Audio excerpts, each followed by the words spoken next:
अत्रि ऋषि की पत्नी सती अनुसुईया की कथा।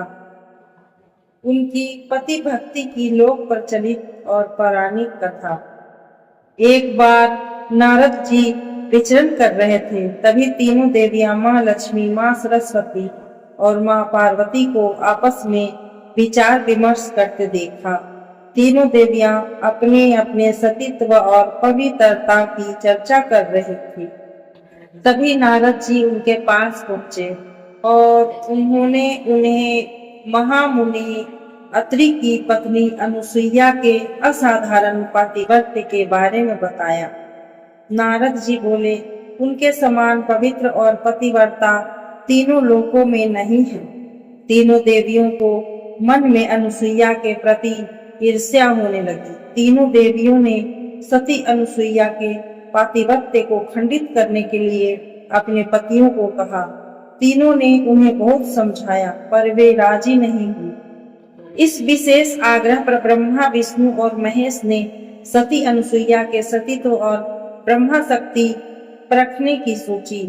जब अत्रि ऋषि आश्रम से कहीं बाहर गए थे, तब ब्रह्मा, विष्णु और महेश तीनों ने यतियों का भेष धारण किया और अत्रि ऋषि के आश्रम में पहुंच गए तथा भिक्षा मांगने लगे। अतिथि सत्कार की परंपरा के चलते सती अनुसुईया ने त्रिमूर्तियों का उचित रूप से स्वागत कर उन्हें खाने के लिए निमंत्रित किया। लेकिन यतियों के भेष में त्रिमूर्तियों ने एक स्वर में कहा, हे साध्वी, हमारा एक नियम है कि जब तुम निवस्त्र होकर भोजन परोसोगी तभी हम भोजन करेंगे। पतिव्रता अनुसुईया असमंजस में पड़ गई। इसने तो उनके पातिव्रत्य के खंडित होने का संकट है। उन्होंने मन ही मन ऋषि अत्रि का स्मरण किया। दिव्य शक्ति से उन्होंने जाना कि यह तो त्रिदेव ब्रह्मा और विष्णु महेश है। मुस्कुराते हुए माता अनुसुईया बोली, जैसी आपकी इच्छा। तीनों यतियों पर जल छिड़ककर उन्हें 3 प्यारे शिशुओं के रूप में बदल दिया। सुंदर शिशु देखकर माता अनुसुईया के हृदय में मातृत्व भाव उमड़ पड़ा। शिशुओं को स्तनपान कराया, दूध भात खिलाया, गोद में सुलाया। तीनों गहरी नींद में सो गए। अनुसुईया माता ने तीनों को झूले में सुलाकर कहा, तीनों लोगों पर शासन करने वाले त्रिमूर्ति मेरे शिशु बन गए। मेरे भाग्य को क्या कहा जाए। फिर वह मधुर कंठ से लोरी गाने लगी। उसी समय कहीं से एक सफेद बैल आश्रम में पहुंचा। एक विशाल गरुड़ पंख फड़फड़ाते हुए आश्रम पर उड़ने लगा और एक राजहंस कमल को चोंच में लिए हुए आया और आकर द्वार पर उतर गया। यह नजारा देखकर नारद, लक्ष्मी, सरस्वती और पार्वती आ पहुंचे। नारद ने विनय पूर्वक अनुसुईया से कहा, माते, अपने पतियों से संबंधित प्राणियों को आपके द्वार पर देखकर यह तीनों देवियां यहाँ पर आ गई हैं। यह अपने पतियों को ढूंढ रही हैं। इनके पतियों को कृपया इन्हें सौंप दीजिए।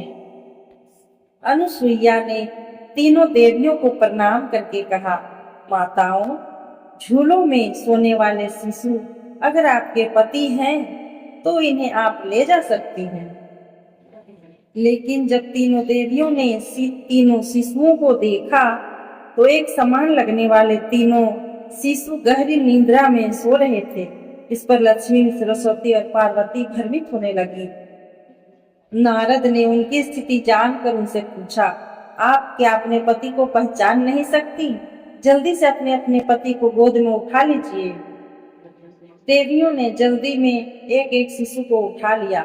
वे शिशु एक साथ त्रिमूर्ति के रूप में खड़े हो गए। तब उन्हें मालूम हुआ कि सरस्वती ने शिव जी को, लक्ष्मी ने ब्रह्मा को और पार्वती ने विष्णु को उठा लिया है। तीनों देवियां शर्मिंदा होकर दूर जा खड़ी हो गई। तीनों देवियों ने माता अनुसुईया से क्षमा याचना की और यह सच भी बताया कि उन्होंने ही परीक्षा लेने के लिए अपने पतियों को बाध्य किया था। फिर प्रार्थना की कि उनके पति को पुनः अपने स्वरूप में ले आए। माता अनुसुईया ने त्रिदेवों को उनका रूप प्रदान किया। तीनों देव सती अनुसुईया से प्रसन्न हो बोले, देवी वरदान मांगो। त्रिदेव की बात सुन अनुसुईया बोली, प्रभु आप तीनों मेरी कोख से जन्म लें, ये वरदान चाहिए, अन्यथा नहीं।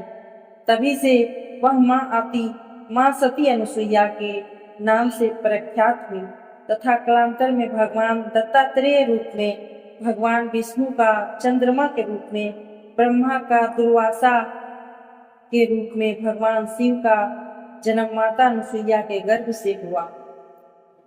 मतांतर से ब्रह्मा के अंश से चंद्र, विष्णु के अंश से दत्त तथा शिव के अंश से दुर्वासा का जन्म हुआ। इस कथा को सुनने से सदा सौभाग्यवती का आशीर्वाद मिलता है और पति पत्नी एक खुशहाल जीवन व्यतीत करते हैं।